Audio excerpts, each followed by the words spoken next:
Je vais vous dire, frères et sœurs, je vais prendre ma retraite bientôt. Là, il me reste, à- avec ce matin, il me reste 6 messages à adresser à l'Église.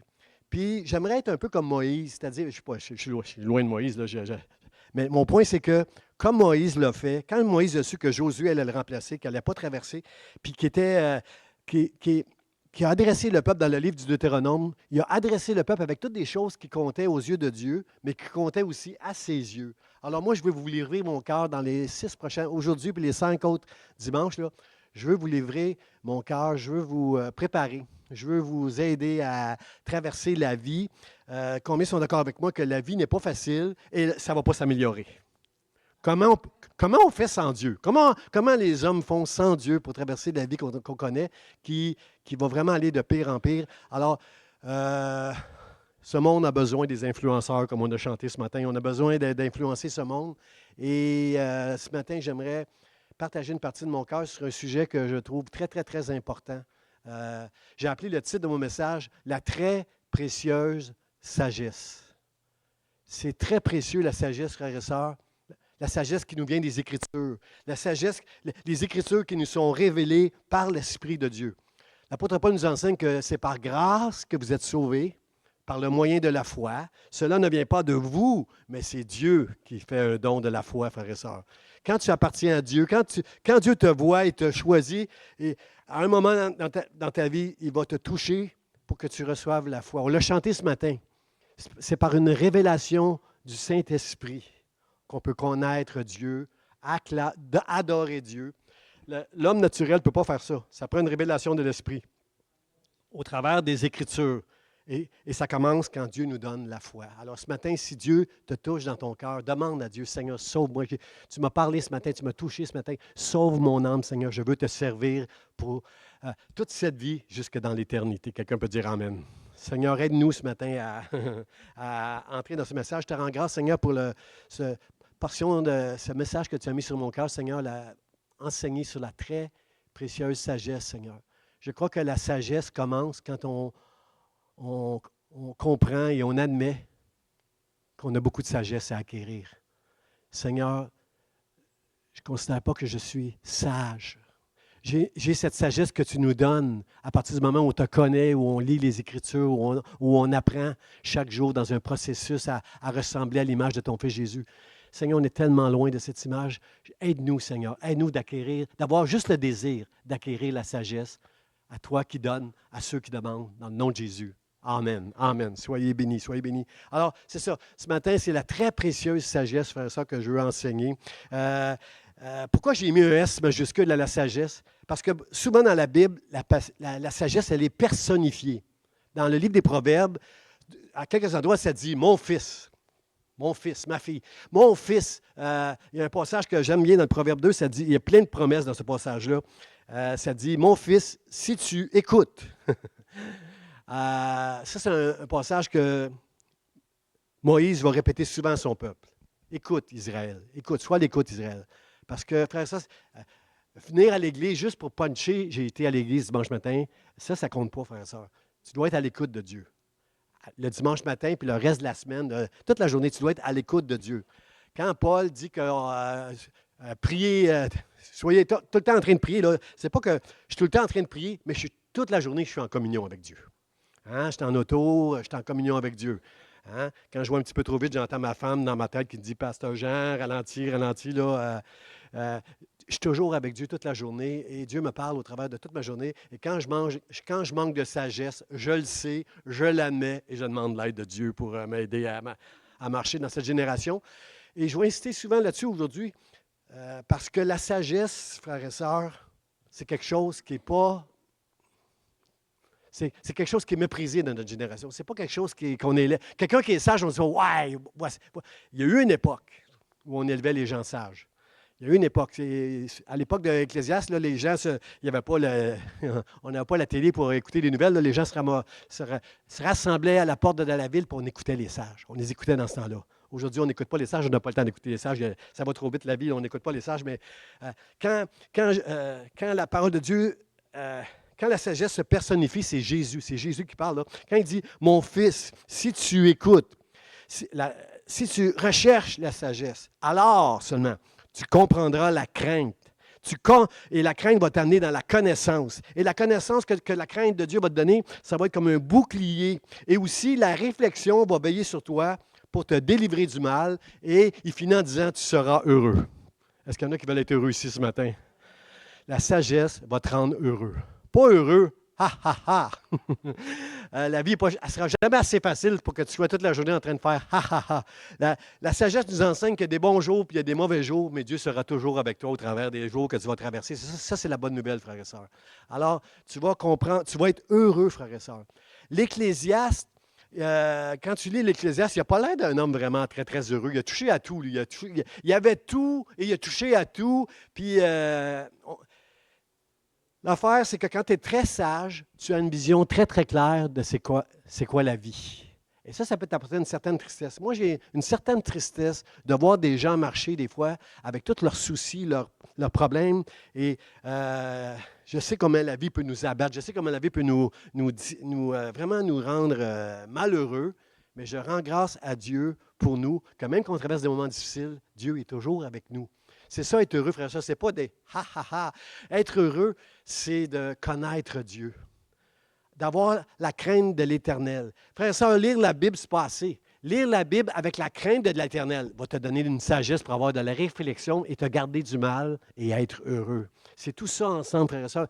La crainte de la sagesse, là, c'est de comprendre, c'est d'avoir la crainte de Dieu, une révélation du Dieu Tout-Puissant qui peut tout. Et tout ça, tout ce que l'Esprit va te révéler va t'aider à marcher avec la sagesse. Frères et sœurs, on a besoin, encore une fois, je vais vous le demander, combien sont d'accord? On a besoin de beaucoup de sagesse dans notre génération. Et cette sagesse-là, on doit la trouver dans l'Église. Les gens qui sont dehors, qui nous voient sortir d'ici, il ne faut pas qu'en sortant, ils voient quelqu'un qui ressemble au reste du monde. Il faut qu'ils voient une lumière, il faut qu'ils voient une saveur que dans nous. Il faut qu'on puisse être quelqu'un qui va les influencer s'ils viennent jusqu'à nous. Puis là, je ne parle pas de rentrer dans les gens, puis comprenez-vous, Dieu va ouvrir les portes. C'est Dieu en son temps qui va toucher les gens, mais des fois, nous, on parle tout bonnement avec des gens. On est à l'épicerie, n'importe où, on parle avec nos voisins, on parle tout bonnement, blablabla, et Dieu, lui, au travers de nos paroles, est capable de toucher des gens profondément puis de les sauver. Sauver leur âme, de servir de toi pour sauver une âme. Parce que la Bible dit que le sage s'empare des âmes. Dieu nous donne une sagesse quand on parle pour toucher les gens et faire une différence pour l'éternité.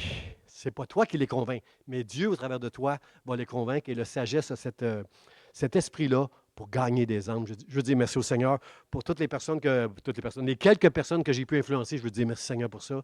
Et demande à Dieu ce matin, demande à Dieu de te donner juste ce désir d'acquérir la sagesse. Parce que si tu as un peu de sagesse, c'est parce que tu es un enfant de Dieu. Mais la vraie sagesse, c'est d'admettre que j'en ai besoin de plus. Je suis content d'en avoir au moins 7, 8 qui ont dit Amen. Là. J'ai besoin de sagesse. En préparant ce message, je me dis, Seigneur, j'ai besoin de sagesse. 40 ans que je te connais, je suis pasteur, j'étudie la Bible 4 heures, 5 heures par jour. J'ai besoin de sagesse, Seigneur. Si je regarde si je regarde Jésus qui était la sagesse qui s'est incarnée, il avait un esprit de sagesse. Le prophète Isaïe nous dit, là, quand je regarde la vie de Jésus, je dis, Seigneur, aide-moi à ressembler à Jésus. Parce qu'il y avait une grande sagesse en lui. Frères et sœurs, on est très loin dans notre génération de la sagesse. Très, très, très, très loin. Il n'y a pas beaucoup de sagesse dans notre génération. Puis, parce que c'est insidieux, là. Le monde progresse, évolue, mais quand je dis qu'il évolue, il évolue dans la déchéance. Ça va de plus en plus mal.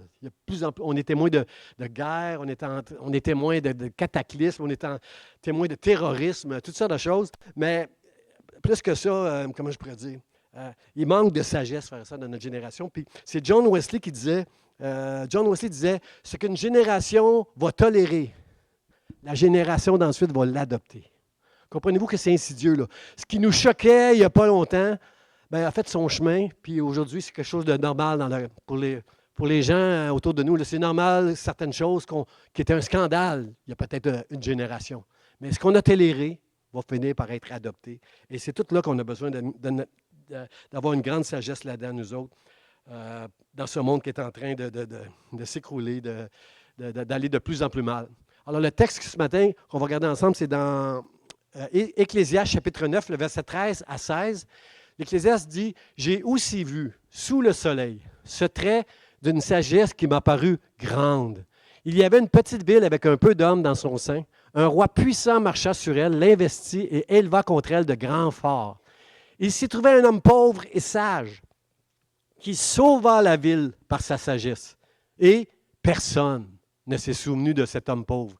Et j'ai dit, la sagesse vaut mieux que la force. Cependant, la sagesse du pauvre est méprisée et ses paroles ne sont pas écoutées. Personne ne s'est souvenu de cet homme pauvre. Que c'est triste et pathétique, frères et sœurs, ce passage-là. La Bible, ce texte-là nous dit que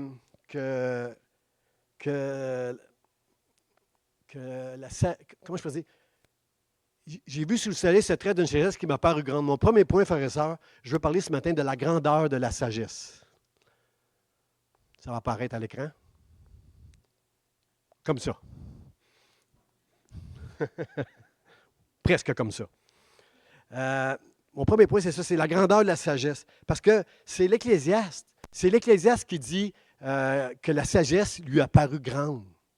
Qui est l'Ecclésiaste, frères et sœurs? L'Ecclésiaste, c'est Salomon, le roi, le fils du roi David. Un homme à qui Dieu donnait la plus grande sagesse qu'un homme a pu porter sur la terre, c'est Salomon. La Bible dit que les rois venaient de très loin, ceux qui règnent, ils venaient de très loin juste pour entendre la sagesse de Salomon. C'était quelqu'un qui avait une grande sagesse, quelqu'un que Dieu a donné la richesse, toutes sortes de... la science, il a fait beaucoup de... si vous lisez le livre, là, vous allez voir qu'il a touché à beaucoup de choses. Dieu lui a donné beaucoup. Il y avait une sagesse plus grande, la Bible dit, que les fils de l'Orient. Les fils de l'Orient avaient une grande sagesse à son époque. Là, ils avaient toute la science, la philosophie. Sa sagesse était plus grande que l'Égypte. Ça, c'est beaucoup l'Égypte. Parce que si vous regardez les pyramides qui tiennent encore debout aujourd'hui, puis vous regardez nos routes, nous autres en Amérique du Nord qui tiennent juste 1 an, il y avait beaucoup de sagesse, beaucoup de science chez les Égyptiens, et sa sagesse était plus grande que ça. Et quand Ecclésiaste dit « J'ai vu sous le soleil ce trait d'une sagesse qui m'a paru grande », wow, même lui, cet homme avec une grande sagesse, a trouvé ici, dans ce passage-là, qui nous donne une grande sagesse. Je veux remercier le Seigneur. Pour avoir attiré mon attention avec ce texte-là, parce que je me suis dit, si l'Ecclésiaste a trouvé dans ce petit passage qui nous lit quelque chose avec une grande sagesse, j'ai besoin de comprendre qu'est-ce qu'il veut nous enseigner avec ce passage-là. J'ai besoin de comprendre ça. Frères et sœurs, êtes-vous d'accord avec moi? On est dans une génération que tout va très vite. Hein? Surtout si vous êtes une jeune maman qui avait un travail à l'extérieur. Comment ça va vite une journée le matin?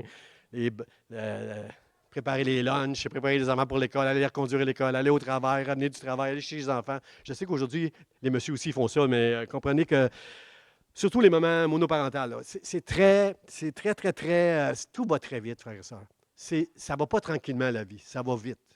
Et quelqu'un m'a dit, j'ai rencontré un retraité, j'ai dit, j'ai hâte d'être à la retraite puis d'aller un petit peu plus calmement et tranquillement. Il dit, oublie ça, à la retraite, tu vas être tout le temps occupé que quand avant la retraite, tu vas voir. Puis je le crois. Il m'a donné des exemples. Là. Je crois ça, que c'est difficile dans notre génération de s'arrêter, de marcher calmement, tranquillement, puis juste être à l'écoute, puis prendre le temps de réfléchir. La Bible dit que si tu acquiers la sagesse, la réflexion veillera sur toi pour te garder du malheur. Êtes-vous d'accord qu'il y a beaucoup de sagesse dans ce passage-là? Il y a une grande sagesse à vouloir acquérir la sagesse, à commencer à réfléchir sur les choses qui prennent place. C'est important de faire ça. On est tellement occupé, on est tellement distrait par toutes sortes de distractions qui n'existaient pas avant l'ère industrielle. Là. Il y a tellement de distractions et toutes sortes de choses, les écrans et tout ça. Là. Et le diable, lui, il sait ce qui plaît aux yeux puis aux oreilles pour atteindre notre cœur. Combien comprennent que nos yeux, nos oreilles, c'est une porte pour atteindre nos cœurs? C'est pourquoi Jésus a dit, « Je bâtirai mon Église et les portes de l'enfer ne prévaudront point contre elle. » Parce que le diable sait quelle porte utiliser pour nous amener loin, pour nous distraire et nous amener loin et, dans quelque chose qui ne va pas nous bénir. Là. Proverbe chapitre 7, verset 21, ça dit que ça parle d'une femme adultère qui a séduit un jeune homme à force de paroles. À force de parole, elle l'a entraîné. Frères et sœurs, est-ce que ce n'est pas ça qui est arrivé dans le jardin de l'Éden?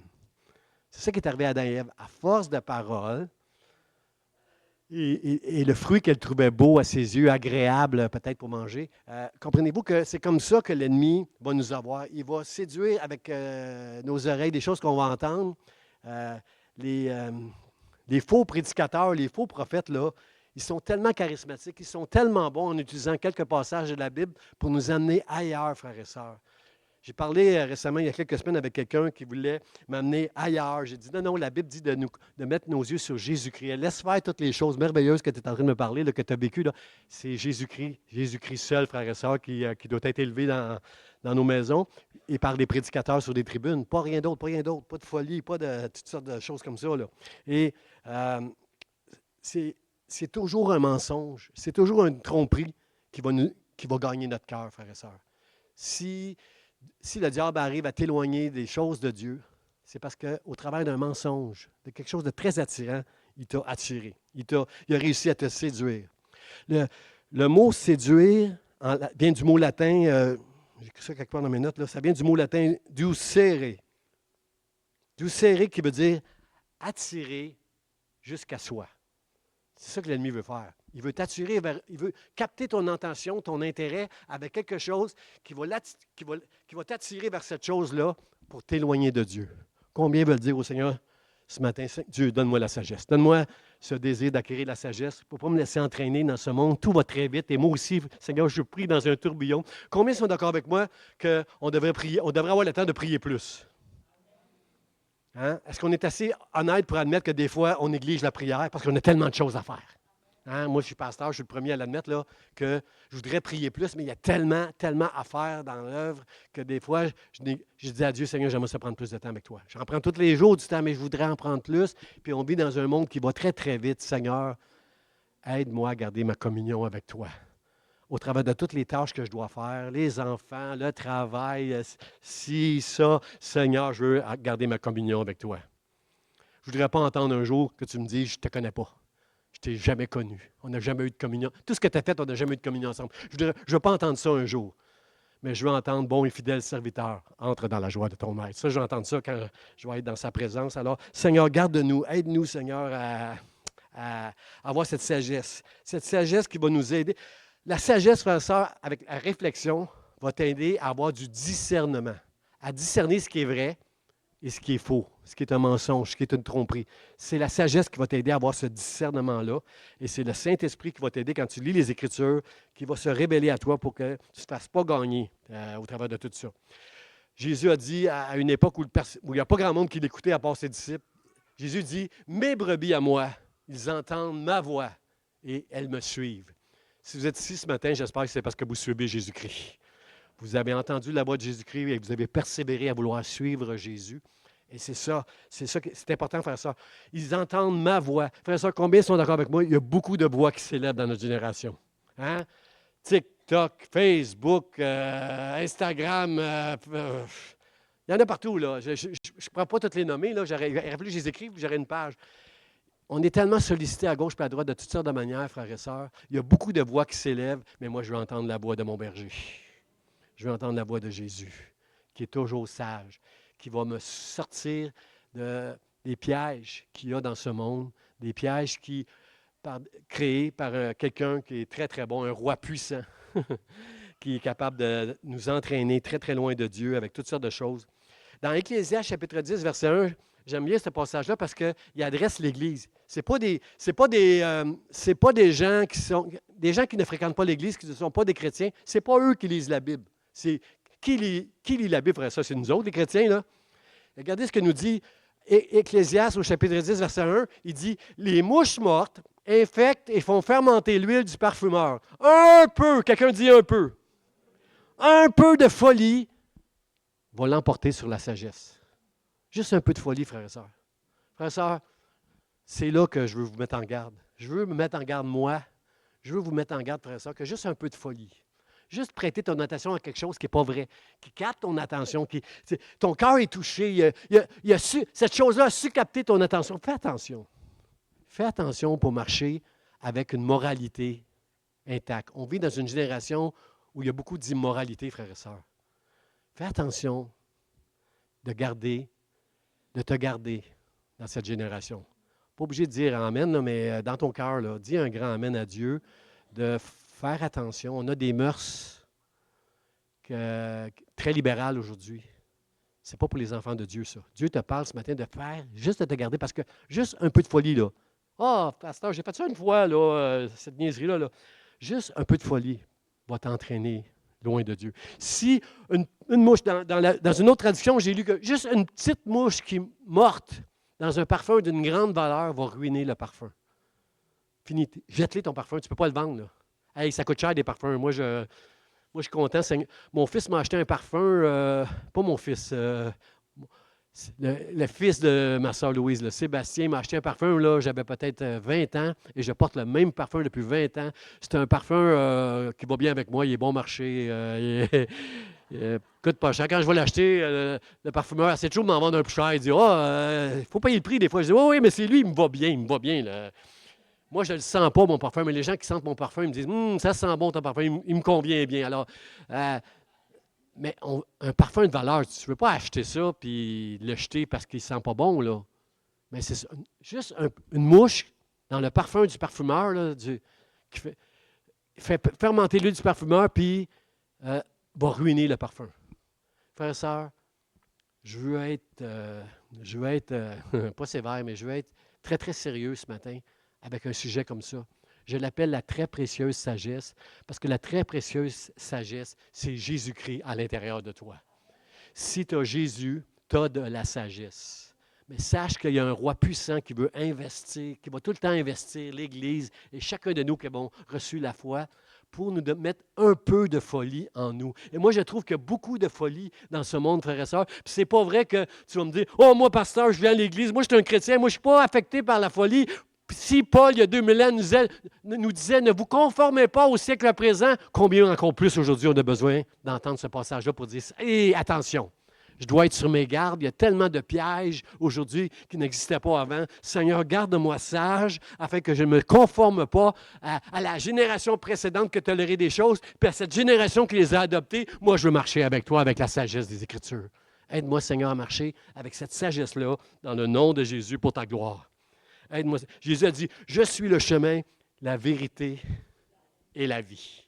Le livre des Proverbes nous dit que la sagesse déteste le mensonge. Dieu abhorre, A-B-O-R-H-E, il haït la tromperie et le mensonge. Frère, ça, on vit dans un monde de mensonges. On vit dans un monde où il y a des fraudes. Avec l'intelligence artificielle, il va y avoir de plus en plus de fraudes. Ça va être subtil. Mais ce matin, Seigneur, aide-moi d'admettre que je manque de sagesse, que je ne veux pas me laisser influencer dans ce monde et capter mon intérêt vers quelque chose qui est « ouh ».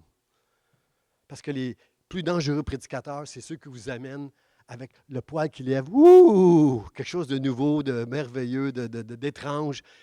Ça marche dans notre génération. Ça marche. Il y a un groupe de musique que je ne connais pas, mais j'ai lu dans les journaux et j'ai vu un petit truc dans la télé une fois. Là, un groupe de musique qui s'habille bizarre un peu, là, avec des petits pois. Il s'appelle Angine de poitrine. Ils s'habillent, ils ont une musique bizarre. On dit que c'est des bons musiciens, mais c'est une musique qu'on n'entend pas. Là.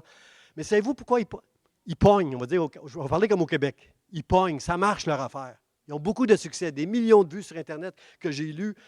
Ça marche leur truc. Savez-vous pourquoi? Parce qu'ils sont bizarres, parce qu'ils sont hors du commun. On ne sait pas c'est qui se cache derrière sous ces costumes-là.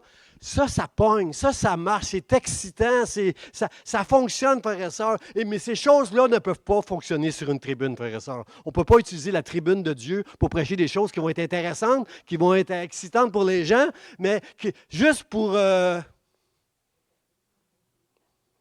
Comment? Épater, c'est ça? Juste pour être populaire, pour épater. On ne peut pas faire ça, frères et sœurs. On doit faire très, très, très attention pour ne pas tomber dans ces pièges dans ce monde. Dans ce monde, tu utilises des méthodes pour avoir le succès. Dans le royaume de Dieu, c'est Dieu qui accorde le succès, frères et sœurs. À Dieu, toute la gloire pour tous ceux qui vont connaître du succès dans leur ministère. À Dieu seul la gloire. Et on doit faire attention, frères et sœurs, dans notre génération, à toutes ces choses-là qui prennent place. C'est seulement la sagesse qui va nous aider à résister à la folie de ce monde. Aide-nous, Seigneur. Aide-nous, Seigneur. Mon deuxième point, frère et sœur, c'est la sagesse s'oppose au malin. Il y avait une petite ville avec un peu d'hommes dans son sein. Un roi puissant marcha sur elle, l'investit et éleva contre elle de grands forts.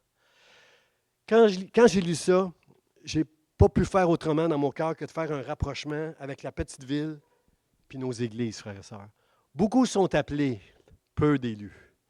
Il y a beaucoup de chrétiens dans le monde, mais il n'y en a pas beaucoup comparé au monde entier. Dieu veut que tous soient sauvés, mais c'est juste un peu qui vont être sauvés. Ceux qui ont reçu la révélation de Jésus-Christ. Ceux qui ont entendu la folie de la prédication de la croix. Vous savez que Paul nous dit que il y a deux sortes de sagesse, frères et sœurs. Il y a la sagesse naturelle. Il y a des gens dans le monde qui ont une sagesse, qui ont une réflexion, qui s'efforcent de faire les choses bien. Mais moi, je parle d'une sagesse qui vient de Dieu. Je parle d'une sagesse qui est une révélation spirituelle. Je parle d'une sagesse qui vient de la parole de Dieu, qui vient du royaume de Dieu et qui nous est révélée par Dieu. Une sagesse naturelle, c'est bien, mais la sagesse spirituelle, c'est une folie pour les yeux du monde. La prédication de la croix, c'est une folie. Paul nous dit c'est une folie pour les païens. Pour les Juifs, premièrement, pour les Grecs, pour les païens, c'est une folie, la prédication de la croix. Mais pour nous, frères et sœurs, c'est la sagesse de Dieu. Paul dit l'homme naturel ne peut pas recevoir les choses de Dieu, seulement l'homme spirituel. Et je veux remercier le Seigneur. Je l'ai remercié ce matin, je l'ai remercié toute la semaine quand je me penchais sur ce message pour dire, Seigneur, merci de t'être révélé à moi. Merci de m'avoir donné cette révélation que la croix, ce n'est pas une folie pour moi. La croix, les hommes qui ne croient pas à la croix, ils ont oublié. Ils ont oublié Jésus-Christ. Ils ont oublié cet homme puissant, cet homme sage et pauvre qui a sauvé le monde. Ils l'ont oublié. Mais moi, Seigneur, je ne veux jamais prendre pour acquis tout ce que tu as souffert à la croix. Je veux te dire merci ce matin. Je me joins aux musiciens pour t'adorer, pour te remercier, pour être plein de reconnaissance et de gratitude pour ce que ça a coûté pour me sauver. Seigneur, merci. Merci. L'Église, aux yeux du monde, elle est pauvre, elle est petite, elle est sans importance. Isaïe nous dit, qui a cru en lui, en parlant du Messie qui allait venir, qui a cru en lui, méprisé des hommes, il n'y avait ni beauté, ni éclat. Il est né dans une étable. Il n'y avait pas de place pour lui à l'hôtellerie. Il était pauvre, dans une famille pauvre. C'est grâce aux rois, là, les rois qui sont venus là, pour adorer Jésus, l'enfant Jésus. C'est grâce à l'or qu'ils ont laissé à Jésus qu'ils ont pu aller à un moment donné s'enfuir alors que la vie de Jésus était menacée par le roi Hérode. Alors, il était pauvre, dans une famille pauvre, il n'y avait pas d'éclat, il était méprisé. C'est ça que la Bible nous dit. Et c'est comme ça, frères et sœurs, nous les chrétiens et l'Église aujourd'hui, là, il y a deux royaumes dans ce monde. Il y a le royaume de l'ennemi, puis il y a le royaume de Dieu, l'Église de Jésus-Christ. Regardez ce que nous dit 1 Jean 5, 19, ça dit « Nous savons que nous sommes de Dieu et que le monde entier est sous la puissance du malin. » Est-ce que vous savez ce matin que le monde entier est sous la puissance du malin? Que si nous ne sommes plus influencés par la puissance du malin, c'est parce que nous appartenons à Dieu. Il a vaincu le monde. Il a vaincu toutes ces choses-là. Et tant que tu vas avoir la sagesse de rester avec le Seigneur, tu ne seras pas, tu ne seras pas éloigné, entraîné et séduit loin de Dieu. Mais ce matin, je sais que quelques personnes ont besoin d'entendre ce message-là, ont besoin de dire, Seigneur, je manque de sagesse, s'il vous plaît, donne-moi ce désir d'acquérir la sagesse afin d'être avec toi. Et plus que ça, pour racheter le temps.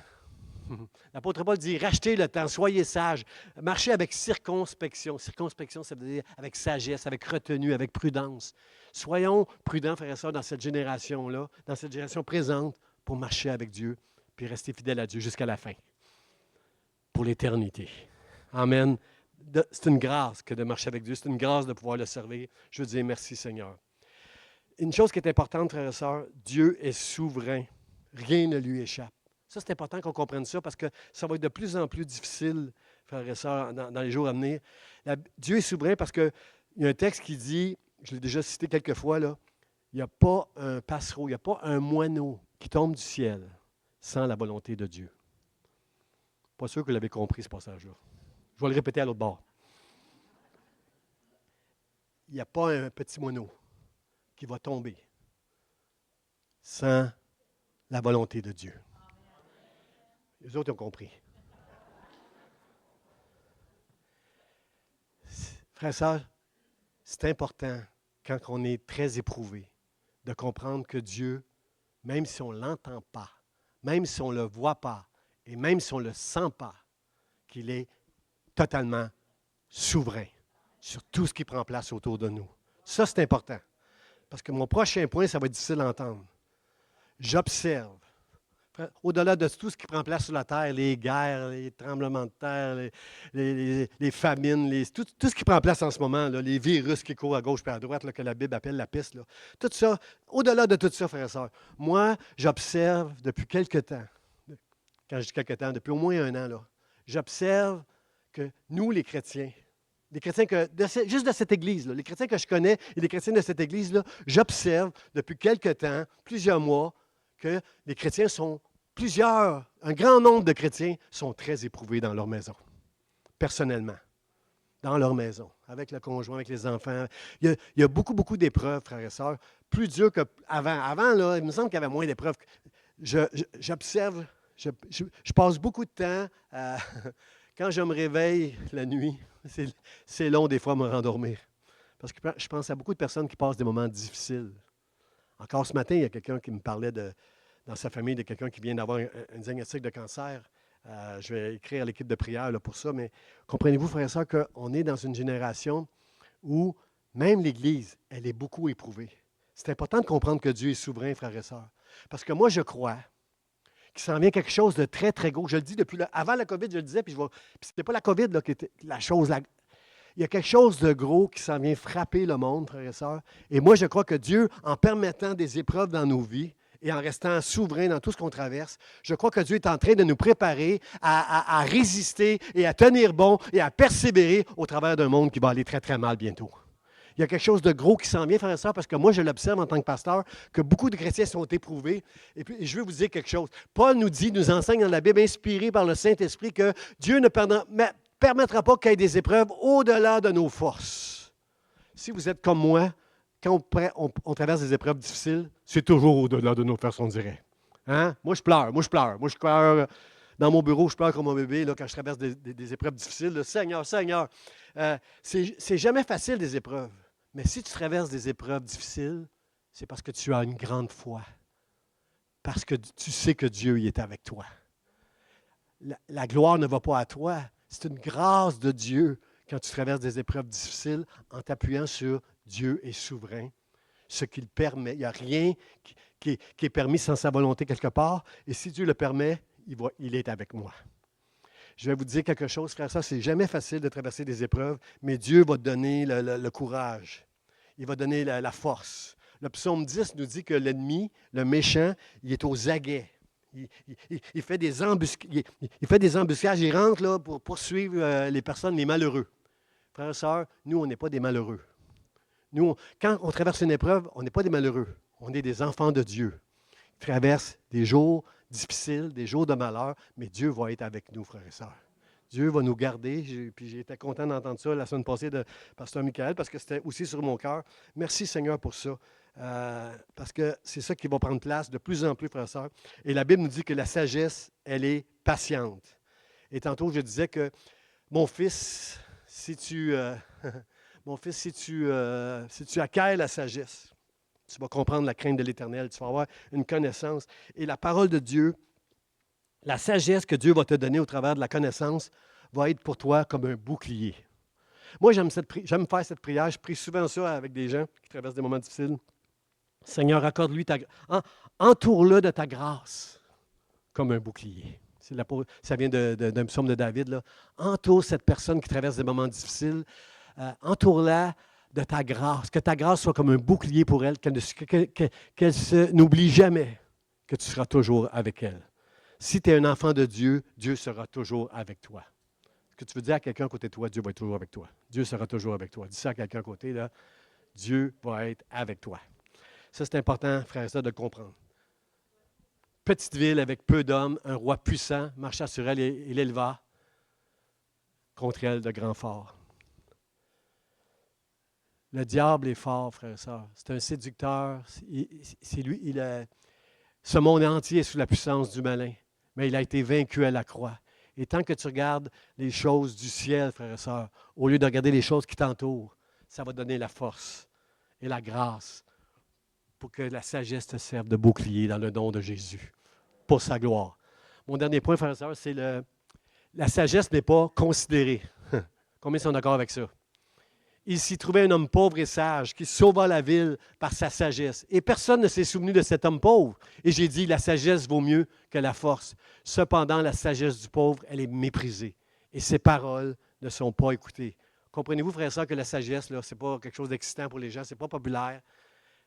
La sagesse que Dieu vous a donnée, elle a une grande valeur, mais elle n'épatera pas les gens autour de vous. Vous n'épaterez pas vos voisins, vous n'épaterez pas les gens avec votre sagesse. Mais combien sont d'accord que la sagesse a une grande valeur? Le livre des Proverbes dit qu'elle est plus précieuse. J'ai appelé mon texte la très précieuse sagesse. Elle est plus précieuse que l'or et l'argent. Aujourd'hui, on vit dans un monde où l'idole de ce monde, c'est la cupidité. Je fais souvent la blague, moi, avec ma femme. Ils se sont assis autour d'une table, puis ils ont dit, on va faire ceci, puis on va faire plus d'argent comme ça, là. Tiens, on va vendre le même paquet de spaghettis, mais on va enlever juste 100 grammes dedans, puis ça ne paraîtra pas, puis nous, on vient de sauver 100 grammes à chaque spaghetti. Comprenez-vous que tranquillement, insidieusement, petit à petit, ce monde est tombé dans la cupidité. Tout coûte cher, les loyers. Comment ça fait qu'on n'a pas arrêté ça? À un moment donné, la folie d'augmenter les loyers comme on augmente là. C'est difficile. Il y a de plus en plus d'itinérants parce que ça coûte juste trop cher. Pour certains, c'est des problèmes, là, mais santé, tout ça. Mais d'autres, c'est une histoire de. Il y en a qui vivent dans leur auto. Je connais des personnes qui vivent dans leur auto parce qu'ils n'ont juste pas les moyens de payer 2000 $ par mois avec leur logement quand ils ont un petit salaire et ils sont tout seuls, là. Il y a beaucoup. Tout coûte cher aujourd'hui. La cupidité est une idole très, très forte dans notre génération. Puis, Seigneur, aide-nous. Seigneur, aide-nous. Aide-nous, Seigneur, à avoir une influence sur les gens qui nous entourent. Aide-nous, garde-nous, Seigneur, de ce péché-là. Il s'y trouvait un homme pauvre et sage qui sauva la ville par sa sagesse. Je ne peux pas faire autrement que de voir Jésus ici dans ce passage-là, frères et sœurs. Jésus, c'est un homme pauvre. C'était un homme pauvre et sage dans notre génération qui était méprisé, qu'on n'écoutait pas. Dans notre génération, frères et sœurs, un homme qui est pauvre. On ne l'écoute pas parce qu'il est pauvre. Il n'y a pas d'argent, il n'y a pas de titre, il est sans importance. Il ne fait pas le poids dans notre génération, frères et sœurs. Jésus, lui, est né dans une étable, il n'y avait pas de place pour lui à l'hôtel, il était pauvre. Mais merci Seigneur parce qu'il s'est fait pauvre afin de nous enrichir. Quelques personnes ont compris ça. Jésus s'est fait pauvre, a quitté le ciel et la gloire de Dieu pour nous enrichir. Regardez ce que nous dit l'apôtre Paul dans 2 Corinthiens 8, 9, il dit, car vous connaissez la grâce de notre Seigneur. Ça commence avec car parce que juste avant, Paul il félicite les Corinthiens. Ils ont fait une collecte pour les pauvres. Merci les Corinthiens, vous avez été généreux. Je vous rends grâce d'avoir pris soin des pauvres.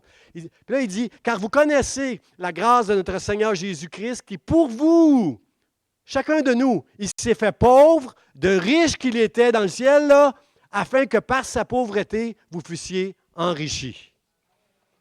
On n'a pas des gros comptes en banque, frères et sœurs. Ne levez pas votre main s'il y avait un gros compte en banque, là. On n'a pas des gros comptes en banque, mais on était enrichis parce que Dieu nous a pardonnés. Dites amen. On a été pardonnés à la croix. J'ai une communion maintenant avec Dieu. J'ai la paix dans ma vie avec tout ce qui prend place autour de moi et même dans ma maison. Et j'ai la vie. Pas la vie qui va partir quand je vais mourir, la vie éternelle, la vie avec un grand V. J'ai la vie, frère et sœur. C'est comme ça que j'ai été enrichi.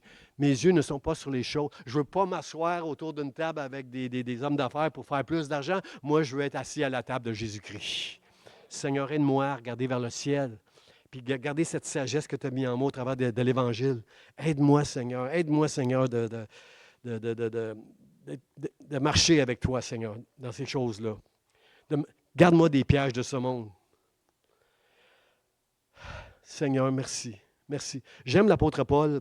J'aime l'apôtre Paul, frères et sœurs, qui nous donne. Je vois dans ce texte-là, quand ça dit « Personne ne s'est souvenu de cet homme pauvre », je vois dans ce texte-là l'ingratitude humaine, frères et sœurs. Combien sont d'accord avec moi qu'on oublie rapidement des bénédictions que les gens peuvent nous apporter? Autant les bénédictions de Dieu, autant les bénédictions que quelqu'un te donne quelque chose à manger qui est bon, qu'il a fait lui-même dans sa maison. Tu es béni, tu manges ça, puis tu es heureux. On oublie facilement toutes les bénédictions qu'on peut avoir. Êtes-vous d'accord avec ça, frère et sœurs? On est-tu assez honnête pour dire, c'est vrai, Chérie. Hein? Dans les couples, là, aujourd'hui, en sortant, vous devriez dire chérie, chérie. Ça fait combien de temps que je t'ai pas dit t'es beau, t'es belle, je t'aime, t'es merveilleuse, tes yeux sont comme des étoiles, des affaires comme ça, là. Hein?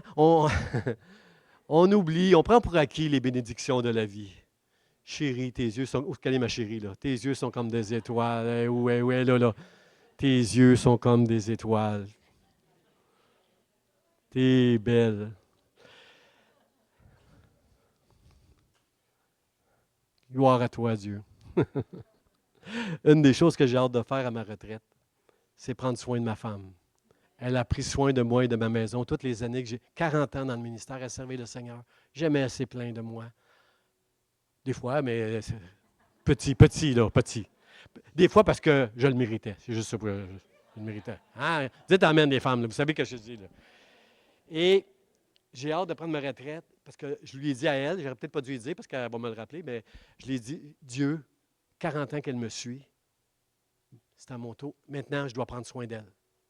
Maintenant, je dois aimer mon épouse comme Christ a aimé l'Église et prendre soin d'elle et la bénir et la gâter, et l'écouter. C'est ce que, quelque chose que je ne fais pas beaucoup. Des fois, j'entends ma femme blablabla. As-tu entendu que j'ai dit non? Je m'excuse, j'étais ailleurs. Là. S'il y a des femmes qui comprennent ça, dites oui, je comprends. OK, c'est ça. Fait que oui, ça arrive, ça. Ça arrive. Mais vous avez un mari totalement normal qui aime Dieu, ça n'a pas rapport. Mais je veux me reprendre. Comprenez-vous, j'ai du rattrapage à faire. Je veux bénir ma femme à ma retraite. Là, je veux prendre soin d'elle. Alors, je le dis de ma bouche pour m'en souvenir. Frères et sœurs, on est souvent dans l'ingratitude. On oublie souvent toutes les bénédictions que Dieu peut nous accorder. Moi, j'écris ça sur un papier. J'ai un cahier, là, puis tous les jours, je prends des notes. Dans mon culte personnel le matin, je prends des notes sur ce que je lis, un passage que je ne comprends pas. Je m'en vais examiner, je m'en vais chez Google pour essayer de comprendre quelque chose que j'ai peut-être mal compris, puis des fois, ça m'aide. En lisant un commentaire, ça m'aide à ah oui, c'est vrai, ça fait du sens pour moi, là, parce qu'ailleurs, dans la Bible, ça dit ça. Frères et sœurs, on peut oublier, puis moi, j'écris tout souvent ce que Dieu fait de bien pour moi, pour mes enfants, pour leurs conjoints, mes petits-enfants, pour son Église. J'écris souvent. Puis je trouve que l'apôtre Paul, il a l'affaire. L'apôtre Paul, c'est un homme que Dieu a sauvé, qui était vraiment, j'ai prêché là-dessus, là. Il était vraiment perdu, cet homme-là. C'est pas lui qui cherchait Dieu, c'est Dieu qui l'a trouvé, qui l'a cherché. C'est par grâce que vous êtes sauvés, par le moyen de la foi. Ça ne vient pas de vous, c'est Dieu qui fait un don. Paul a connu une conversion extraordinaire, c'est Dieu lui-même qui est venu chercher. Et c'est Paul qui nous enseigne, avec beaucoup de gratitude dans son cœur de reconnaissance, c'est Paul qui nous enseigne, rendez grâce en toutes choses, car c'est à votre égard la volonté de Dieu. Frère et sœur, si tu veux être un homme, une femme, un chrétien qui est reconnaissant, rempli de gratitude envers Dieu, rends grâce, prends le temps chaque jour de rendre grâce à Dieu. Je te rends grâce, Seigneur, ce matin. J'ai passé une bonne nuit de sommeil. Je te rends grâce, Seigneur, ce matin. Je n'ai pas passé une bonne nuit de sommeil, mais tu es avec moi à mon réveil. Comprenez-vous? Bonjour, mauvais jour. Rends grâce à Dieu en toutes choses. Je rends grâce à Dieu pour ma femme. Je rends grâce à Dieu pour mes enfants. Je rends grâce à Dieu pour cette Église, pour qu'est-ce qui va prendre place, Seigneur, cet automne. Je rends grâce à Dieu pour toutes sortes de choses, frères et sœurs, bonnes et mauvaises. J'arrive, je suis capable aujourd'hui, peut-être que vous n'êtes pas rendu là, mais ça va arriver. Je suis capable de dire à Dieu, merci Seigneur pour les épreuves difficiles que j'ai traversées dans ma vie. Je ne comprends pas pourquoi je les ai traversées, mais je sais qu'au ciel, je vais me prosterner devant toi en disant, ah, c'est pour ça que tu as permis ça. Merci Seigneur. Je suis capable de dire merci Seigneur aujourd'hui pour des épreuves. Je suis capable de dire merci aujourd'hui pour chaque chose que Dieu me fait. Un frère qui me dit je t'aime. Merci Seigneur pour Donald qui me dit souvent je t'aime. Merci pour ce frère-là, pour sa femme Mireille. Je veux dire, je rends grâce au Seigneur régulièrement, frères et sœurs. Et vous savez ce que ça va produire dans votre cœur? De la gratitude pour ce que Jésus a accompli pour vous. Est-ce que ça fait du sens pour vous que Dieu t'aime? Moi, est-ce que ça fait du sens comme moi que Jésus est sorti de Dieu pour s'incarner comme un homme et venir mourir sur la croix pour moi parce qu'il m'aime? Frères et sœurs, ce n'est pas facile d'entendre une chose comme ça. Comment je peux remettre à Dieu? C'est une grâce, je ne peux rien faire pour remettre à Dieu tout ce qu'il a fait, mais mon cœur est rempli de gratitude à Jésus-Christ, qui m'a enrichi avec le pardon de Dieu, la justification, la communion. Seigneur, merci. Merci, Seigneur, pour ce que tu as fait pour moi. Je veux te rendre grâce, mon Dieu, pour cet amour extraordinaire que tu m'as accordé. Le mot de la fin, frères et sœurs, que je veux partager avec vous, c'est dans ce texte-là, verset 17. On ne l'a pas lu tantôt, mais il suit les 4 passages qu'on a lus. Les paroles des sages, tranquillement écoutées, j'ai souligné ça, valent mieux que les cris de celui qui domine parmi les insensés. Il y a un passage dans l'Ecclésiaste qui dit que la folie occupe des postes élevés. Je ne ferai pas de commentaire sur ce. Je n'aimerais pas de nom. Je n'aimerais pas de nom. La folie occupe des postes élevés. Les paroles des sages, tranquillement écoutées. Frères et sœurs, je ne suis jamais tranquille. Je ne suis jamais là. À part que quand je prends mes temps avec le Seigneur, où je m'arrête pour lire la Bible, puis la comprendre, puis parler avec le Seigneur. À part de ces moments-là, la vie c'est un tourbillon. Est-ce qu'il y en a ici comme moi, là, juste à encourager les autres? Levez la main si pour vous la vie, c'est comme un tourbillon. Il n'y en a pas beaucoup. OK, on est une église sage, qui marche calmement et tranquillement. OK. Moi, je l'ai souligné parce que non, moi, ça va tout le temps trop vite. Mais les paroles des sages, tranquillement écoutées, qui te font réfléchir pour te garder du mal, valent mieux que les cris de celui qui domine parmi les insensés. Et ce n'est pas difficile aujourd'hui de remarquer qu'il y a des cris qui viennent des insensés dans ce monde, qui dominent. Seigneur, aide-nous à marcher avec la sagesse. L'Ecclésiaste, c'est un homme qui avait tout, mais qui a découvert qu'il n'y avait rien. L'Ecclésiaste va dire, tout est vanité. Il a découvert, lui, avec sa réflexion, sa science, tout ce que tu fais dans le monde, il a découvert que tout est vanité. On ne sera jamais satisfait dans cette vie avec des choses. On ne sera satisfait qu'avec Dieu. On ne peut pas être satisfait sans Dieu, frères et sœurs. C'est impossible. Si vous êtes ici ce matin, vous avez compris ça. Que sans Dieu, on ne connaîtra pas la satisfaction de la vie. Et c'est ça, à la fin du livre de l'Ecclésiaste, c'est sa conclusion. C'est seulement avec Dieu que je peux trouver une satisfaction dans mon cœur, parce qu'on va tous mourir, tout ce qu'on a pu bâtir, ça va tomber, mais je vais être avec Dieu pour l'éternité. Et ce que Dieu aura fait au travers de moi par sa grâce, à lui la gloire pour ça, dans le nom de Jésus. Seigneur, merci. Matthieu, chapitre 12, verset 42, c'est pas à l'écran, là, mais dans Matthieu 12, là, vous allez lire ça. Jésus, à un moment donné, il parle aux religieux. Il y a toujours des religieux qui essayent de se glorifier avec leurs actions, leurs bonnes œuvres et leur foi, leur grande foi. Là. Il y a toujours des religieux.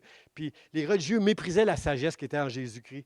Puis ils méprisaient Jésus-Christ. Puis à un moment donné, Jésus va leur dire ceci, il va dire aux religieux, la reine de Séba est venue de loin pour entendre la sagesse de Salomon.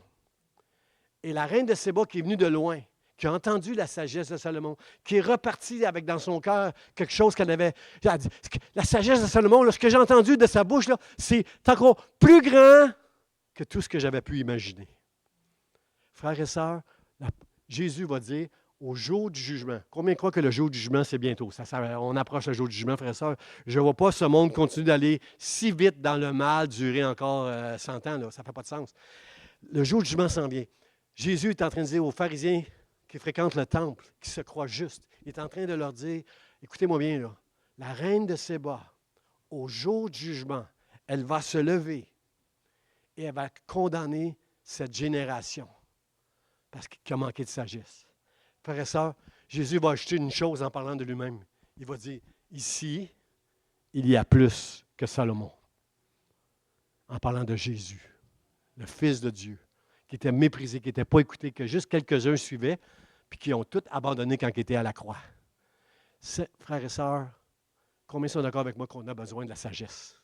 On a besoin d'apprendre la sagesse.